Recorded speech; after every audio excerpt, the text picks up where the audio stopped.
Masih bersama saya Rahayu Japar, pemirsa, dan kembali kami sampaikan berita Mataram hari ini. Cegah penumpukan pengiriman hewan kurban ke Pulau Jawa dipercepat.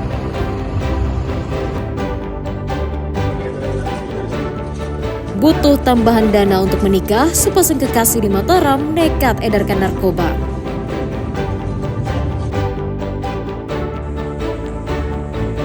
Rayakan Galungan, umat Hindu di Kabupaten Lombok Barat ramai bersembahyang di pura.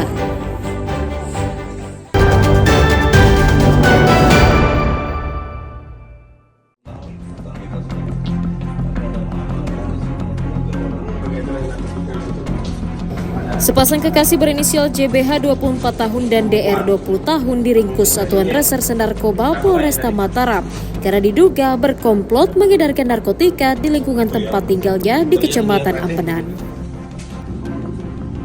Tersangka ditangkap bersama sang kakak berinisial DTN 29 tahun yang diduga ikut berjualan narkoba.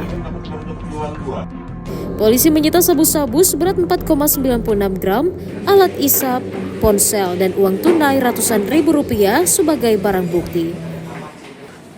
Penangkapan tersangka atas informasi masyarakat yang curiga rumah tersangka kerap digunakan sebagai tempat pesta narkotika.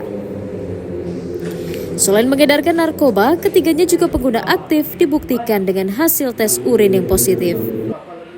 Kami mengamankan JBHP bersama 2 orang perempuan. Saat penangkapan, saudara JBHP dan pacarnya sedang ada di dalam rumah, sedangkan kakaknya yang perempuan berada di sebuah gang yang ada di dekat rumah sedang menunggu pembeli.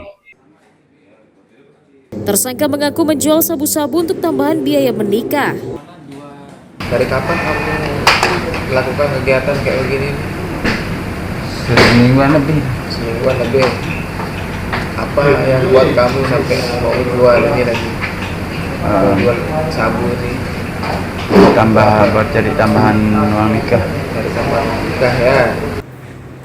Atas ulahnya, tersangka dijerat Undang-Undang Narkotika dengan ancaman hukuman pidana minimal 5 tahun penjara.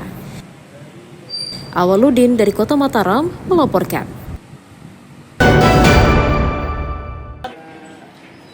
Anak-anak gadis-gadis gitu ke situ mau belajar agama. Dugaan pelecehan seksual di lingkungan pondok pesantren kembali terjadi.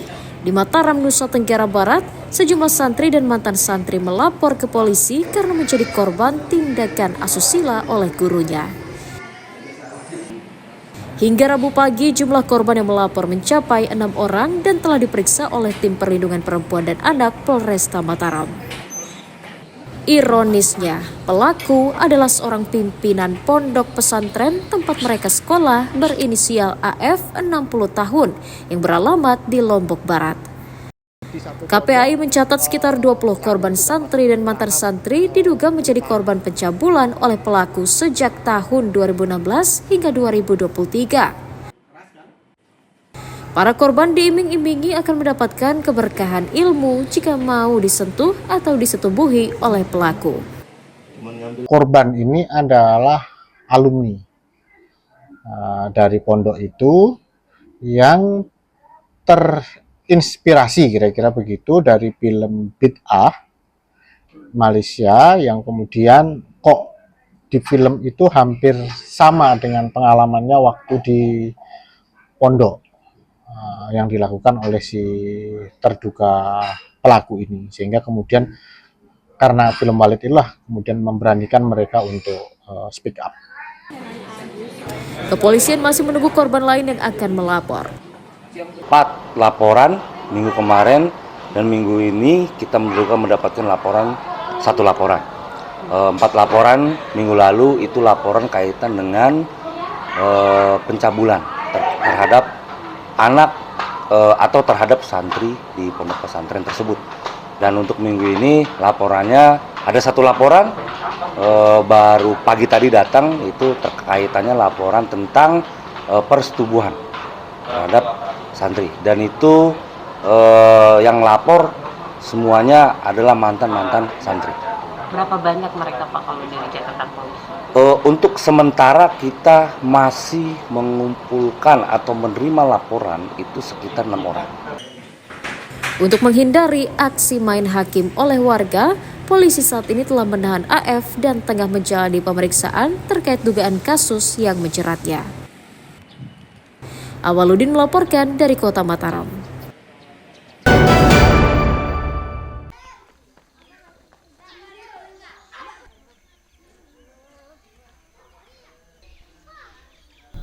Ratusan sekolah di Kabupaten Lombok Tengah akan diperbaiki secara bertahap pada tahun 2025.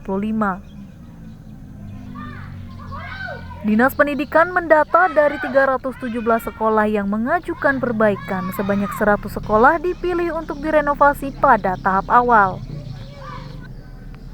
Hal itu berdasarkan temuan hasil tinjauan tim ke lapangan dengan memprioritaskan tingkat kerusakannya. Lembaga pendidikan tersebut nantinya akan diperbaiki menggunakan anggaran yang bersumber dari APBD serta dana pokok pikiran anggota DPRD. Jadi, hampir 70% dari jumlah ruangan belajar kita yang kondisinya sangat memprihatinkan. Nah, tapi tidak bisa kita lakukan sampai tuntas gitu, maka dilaksanakan secara bertahap. Pada tahun 2023 itu tidak kurang dari 65 ruang kelas yang kita rehat. Lalu di tahun 2024 75 sekian. Kalau data realnya ada dikasih sarana, sudah kita rehat. Di samping dari dana DAK, sampai APBD, baik itu pokir juga masuk di situ. Dinas Pendidikan memfokuskan perbaikan sekolah pada tahun 2025 sebagai upaya meningkatkan fasilitas belajar yang memadai di seluruh lembaga pendidikan. Lukmanul Hakim melaporkan dari Kabupaten Lombok Tengah.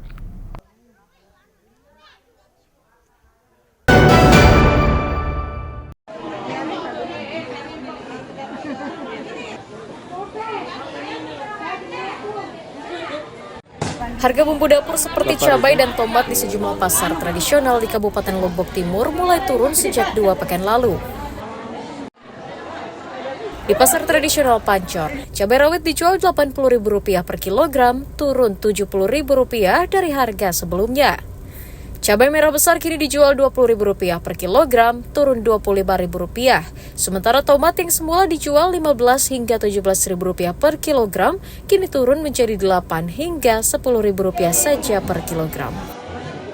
Turunnya harga dipicu melimpahnya stok dari petani lokal yang mulai memasuki musim panen.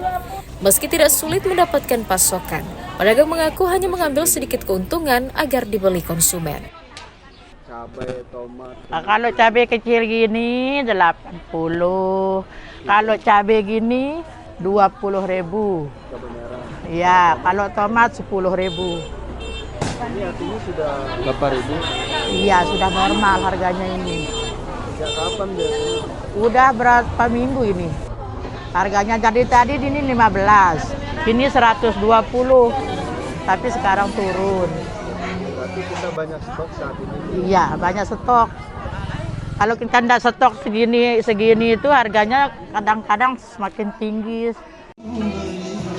Pedagang berharap pemerintah daerah telah mengawasi stok bumbu di pasaran agar tidak dijual keluar daerah oleh para spekulan, sebab hal itu bisa mempengaruhi harga jual kembali naik.